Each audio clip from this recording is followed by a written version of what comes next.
Google sees everything that you search for. Amazon knows everything that you buy.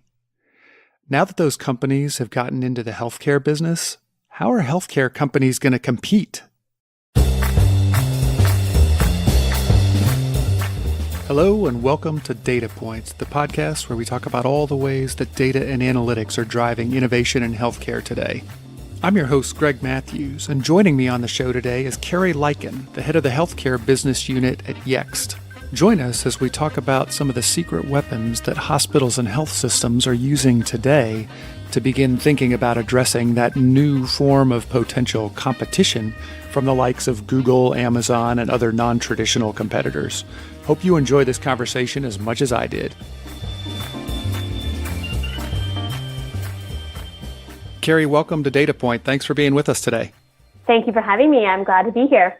We have had some interesting conversations in the past and have had an opportunity to meet face-to-face, I think at South by Southwest last year in Austin. Do you know if you're going to be coming again this year? It's on my calendar. I believe I will be there at least for a few days. Excellent. That would be fun. I am really excited to have this conversation, and you're one of these guests that has a very interesting and somewhat unusual background. I'm wondering, for our listeners' sake, if you would mind giving us a little bit of history to help us contextualize how you came to be where you are today, leading healthcare at Yext. Sure. I'm always happy to talk about this trajectory, I guess. It's interesting because I am the head of healthcare at Yext, and I came into healthcare in an interesting way. In sixth grade, I decided that I wanted to be a doctor. And from that point forward, I said, I'm going to be a doctor. And then when I was in college, I took chemistry, and I was stuck in a lab for 4 hours every week. And I said, I guess I don't really want to be a doctor anymore. I hate this lab stuff.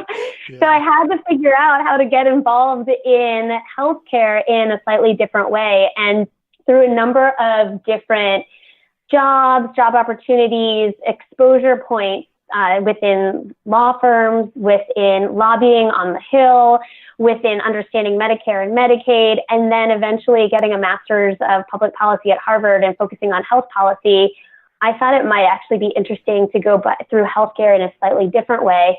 And I joined the Google office in the Google Boston office, and I started the healthcare team there. So I came at healthcare from the business side.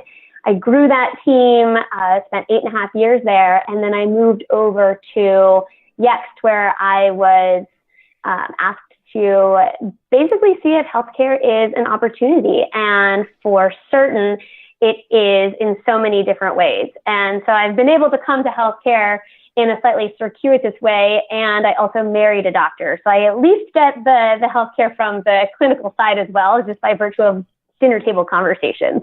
Absolutely. Having that audience of one can actually be pretty interesting as a test bed. And I can say, growing up as the child of a doctor and a nurse who later became a psychologist, I had similar experiences just sort of growing up with healthcare. Can you talk to us a little bit, because Google has obviously been in the news a lot lately for some of their healthcare initiatives, whether it's about Google Cloud and some of their AI solutions or the work that Verily is doing. But Google has had some fits and starts in healthcare. And I'm wondering if you can tell us a little bit about some of the work that you were doing while you were there and how it led you to the work that you're doing today.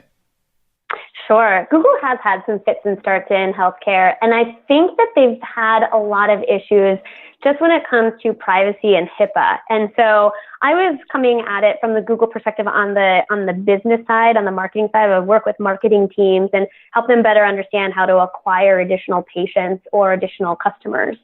And yet I also was very involved with the original Google Health team. So I attended my first HIMSS conference many, many years ago with the Google Health team.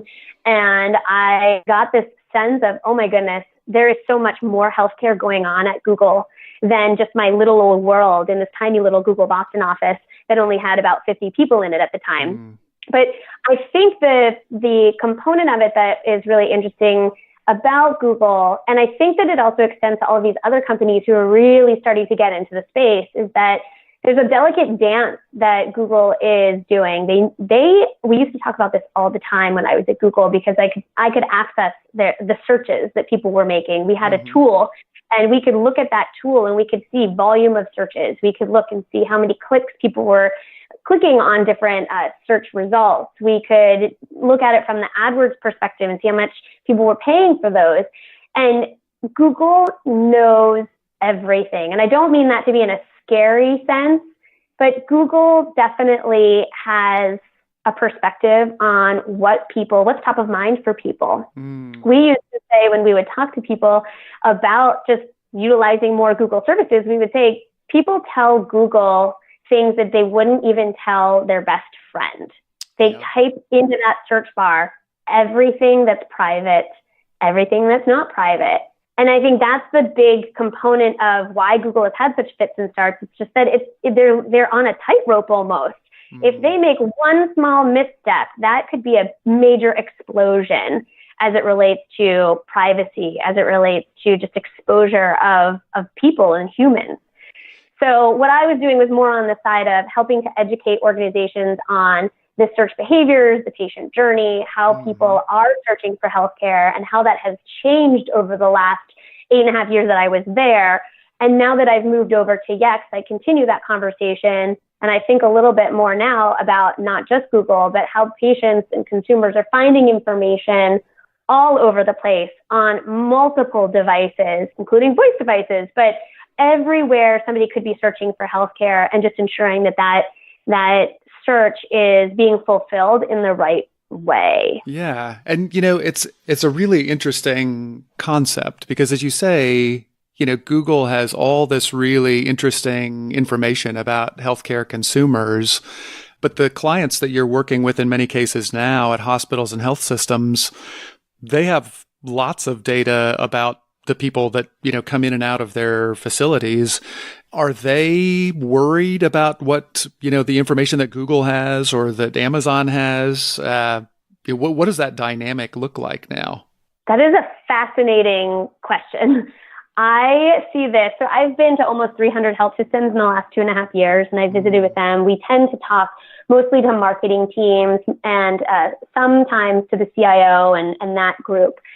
And what I am not hearing is I'm not hearing much of these organizations looking outward and saying, wow, these organizations like Google, like Amazon, like CVS, all of it, like Apple, for example, they're not necessarily looking at them and saying, wow, they have a lot of information about the consumer journey, the patient journey, whatever that might be. They know segments, they know what somebody has bought at what time, what they've searched for. They're not looking at that. They're sitting on all of this data internally. These systems are sitting on treasure troves of information, and yet I don't see them making that connection necessarily. So what I do hear is I think that our business model is about to be rocked, but I don't necessarily know why or what to do about it. And so they're heavily looking at, and they're taking a perspective of what is going on in their individual markets, but they're not necessarily, in my view, taking a look at what kind of data they're sitting on, and then being able to say, wow, out of all of this data that I'm sitting on, what can I learn from it? What trends can I derive from it? And how can that inform a different business strategy that might actually make me really competitive with all these other organizations who are now starting to encroach into my space? Interesting. And are there some examples that you might be able to share of some of the strategies that a hospital or health system might pursue as a result of developing that better customer understanding through their data? So I could see this in a couple of different ways.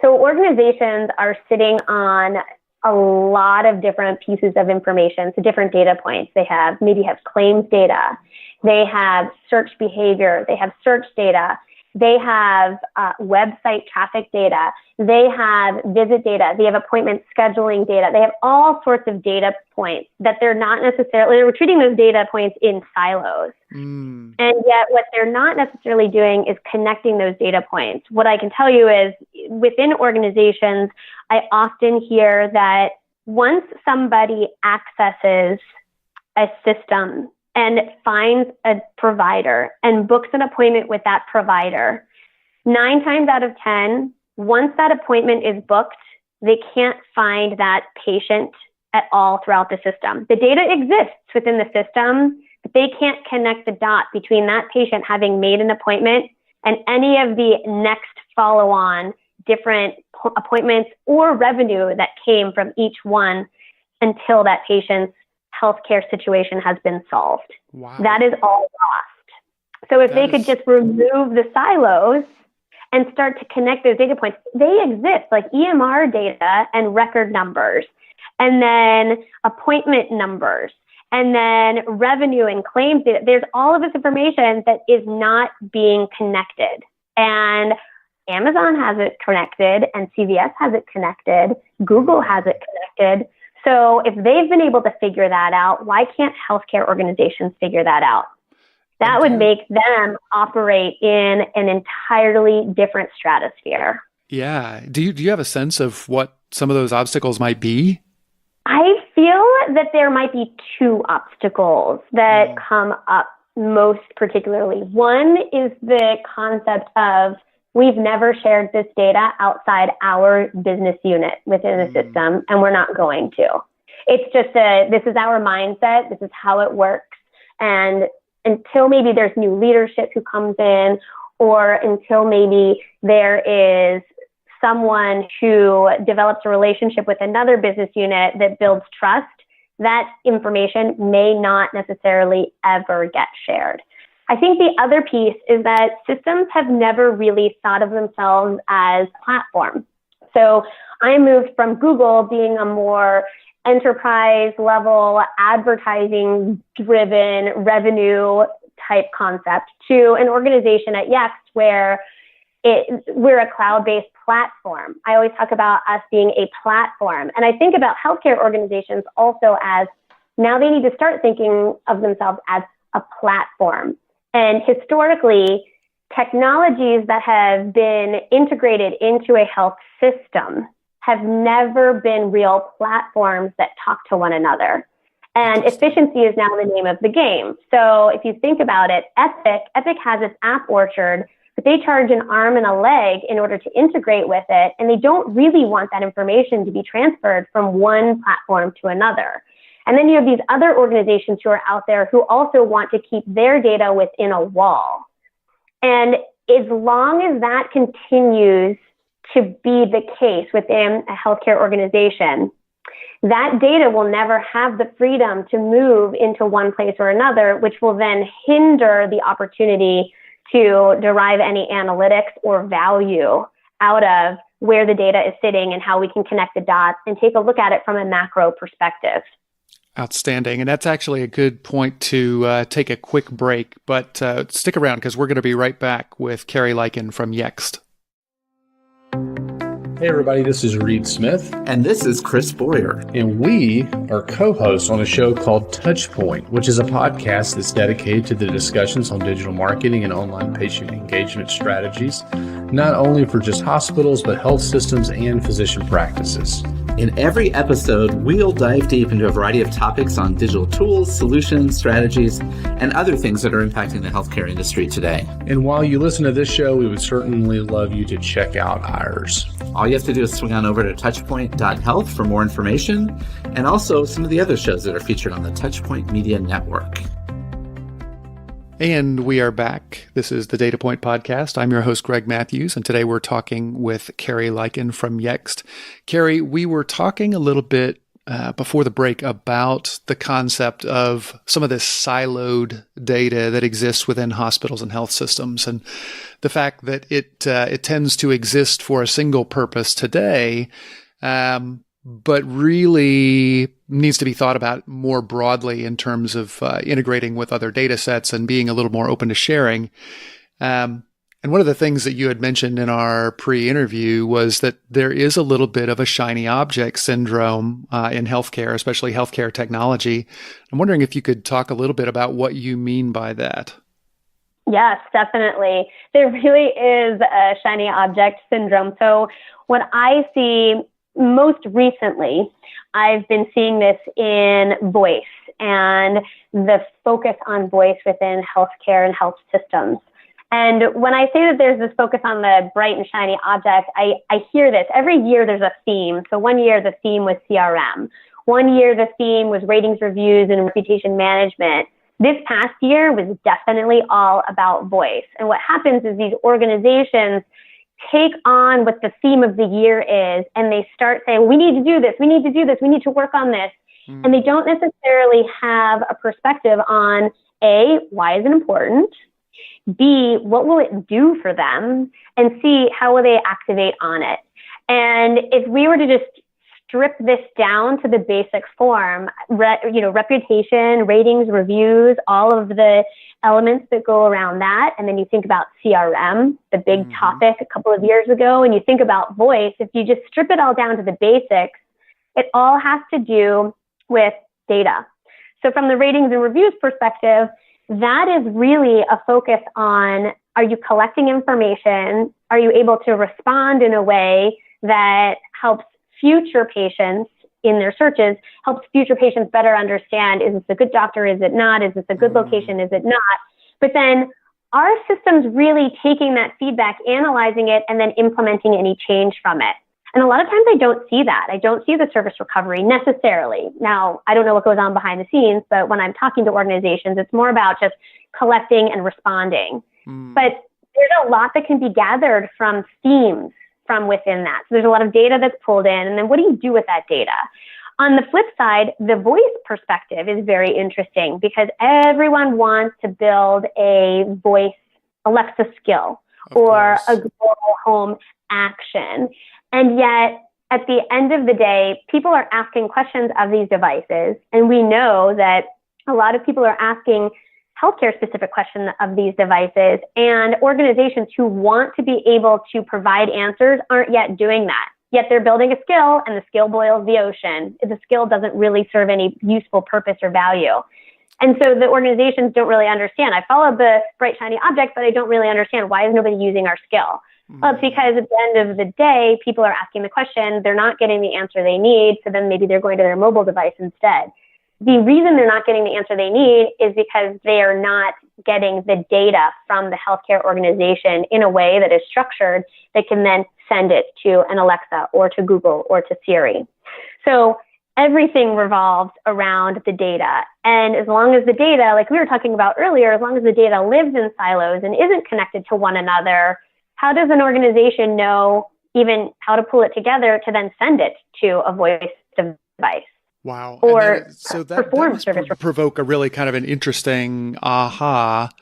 And when you think about voice as an example, what you're saying makes complete sense. The only way that voice can be a useful tool is if there is a whole lot of really, really good data that is collected, integrated, and then presented back through the voice unit.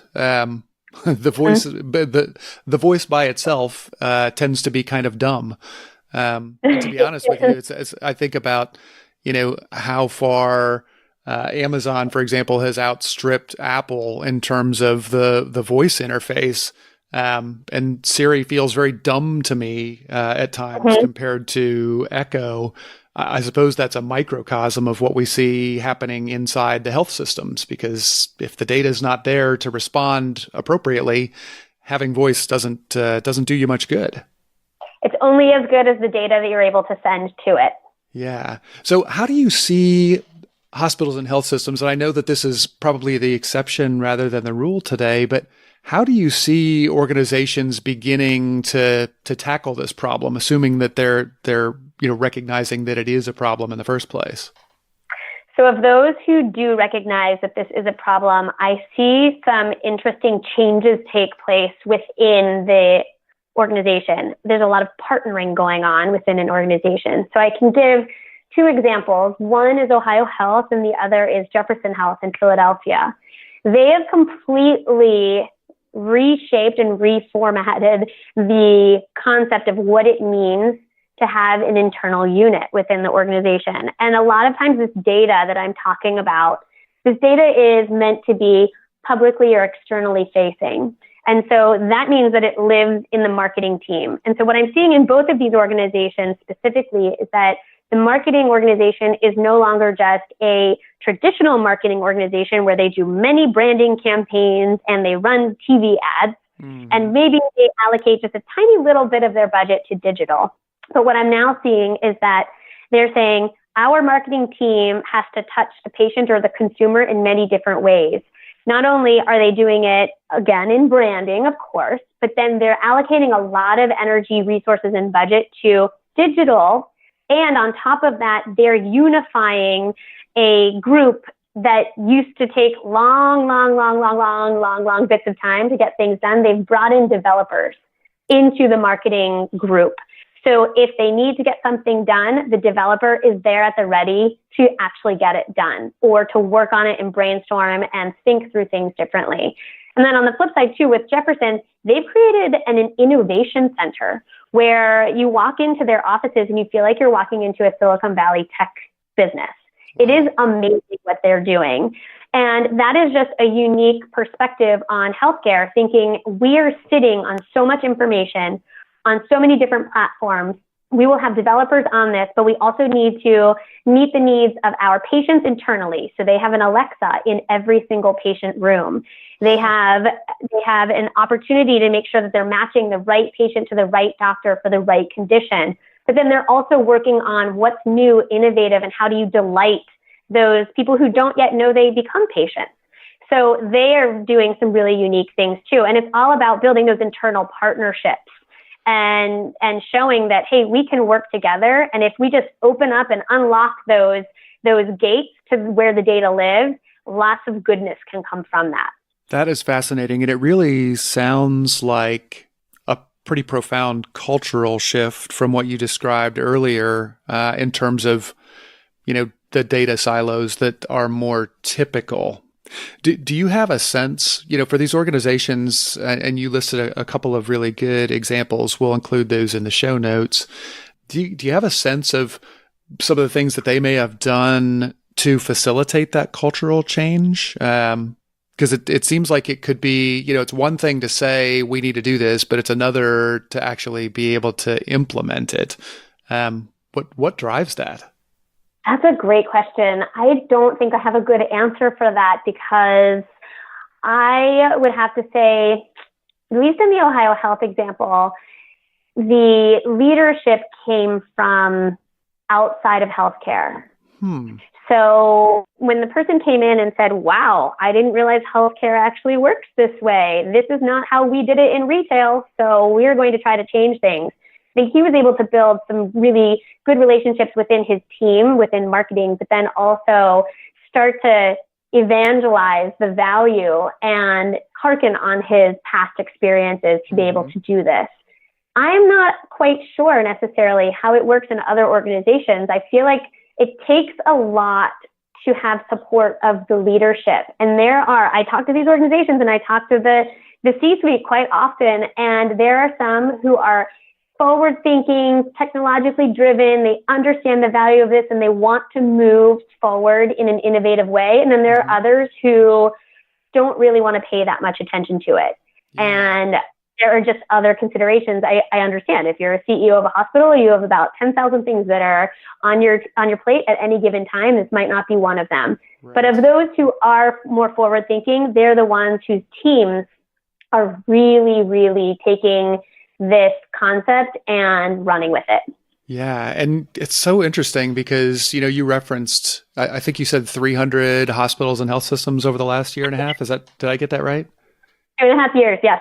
That is really amazing. And it gives you sort of an unusual perspective in terms of having seen so many different organizations. Do you get the sense that there is a movement afoot in terms of the way that these organizations are thinking about change and thinking about the kind of collaboration you're talking about? Or is it still too soon to tell?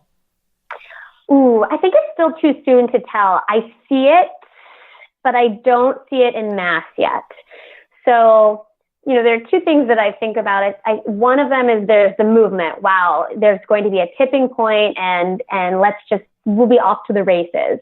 I'm not seeing yet that tipping point. But the other is I see a lot of dancing. There's a lot of tippy-toe dancing going on where organizations are looking to the CVSs and to the Amazons and to the Googles, and they're trying to fight it.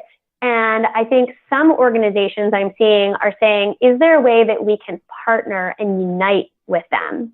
And so I think once that starts to happen, then we might actually initiate that tipping point. But health systems, they're basically, I think of them sort of like lemmings. Like they'll look around and they'll say, okay, if you jump, okay, I'll go ahead and jump too. And then everyone else will jump. But no one is really super excited to be the first one to take that first step.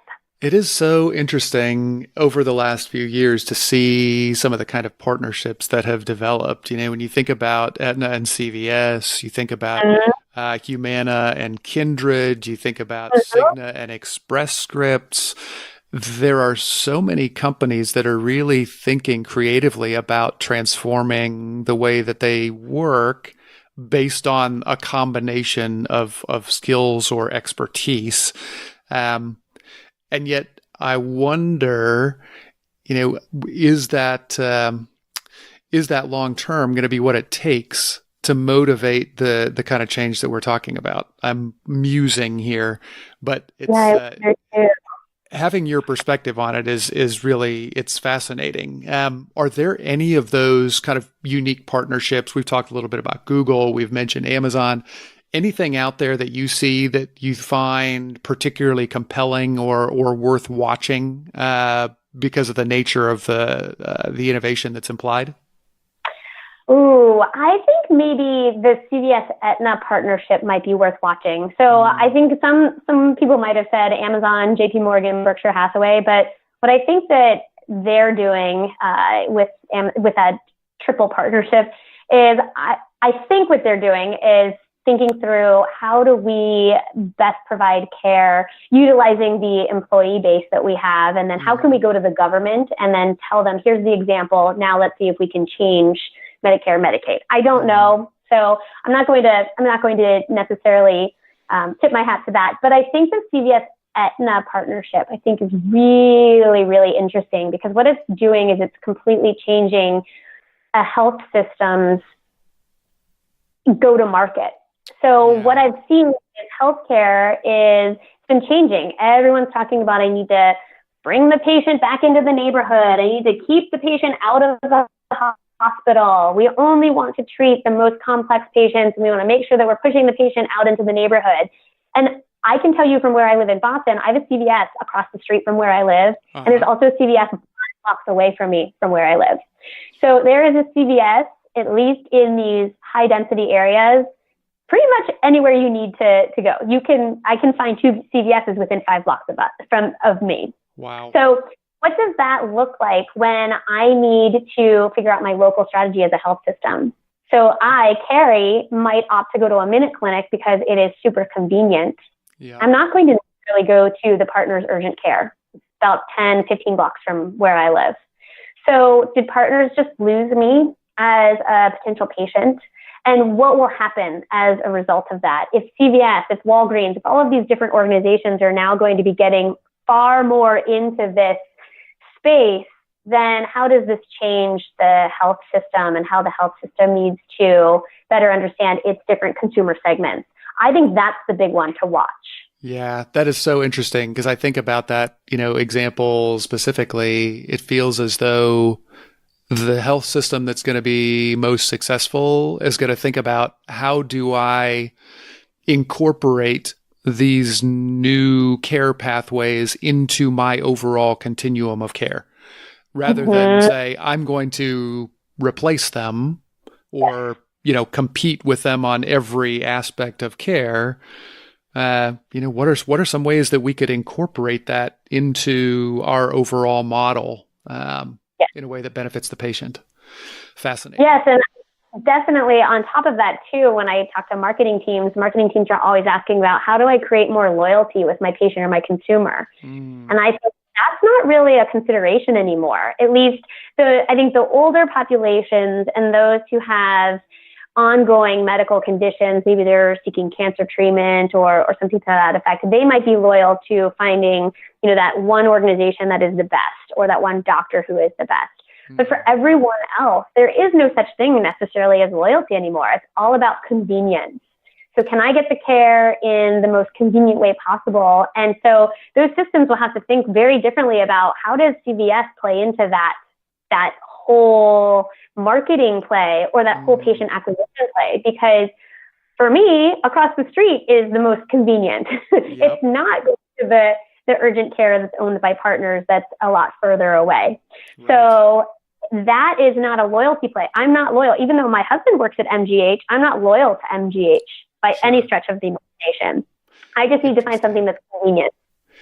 Well, I think that is a good place to cap us off here, Carrie. This has been a fantastic conversation. I so appreciate your thinking, and I know that our listeners will as well. For our listeners who want to find out more information about you and the work that you're doing at Yext, what's the best way for them to do that? They can find me on LinkedIn, so Carrie Liken, Liken, and then for Yext, for healthcare specifically, they could go to yext.com/healthcare. Fantastic. We will make sure that those are entered into the show notes as well, so you won't have to remember it if you're driving in your car. Carrie, thank you so much for being here. I'm really looking forward to our next conversation, and good luck to you. Thank you. It was a pleasure. Thanks so much for listening to the Data Point Podcast. If you like what you've heard, please do rate, review, and share it with your social network. It means a lot. And if you have ideas for show topics or guests, please email them to me at greg@healthquant.health or send a direct message to @ChiMoose on Twitter. That's CHIMOOSE on Twitter. For more information about this show or any of the terrific healthcare podcasts in the Touchpoint Media Network, check them out at touchpoint.health. See you next time. This has been a Touchpoint Media production. To learn more about this show and others like it, please visit us online at touchpoint.health.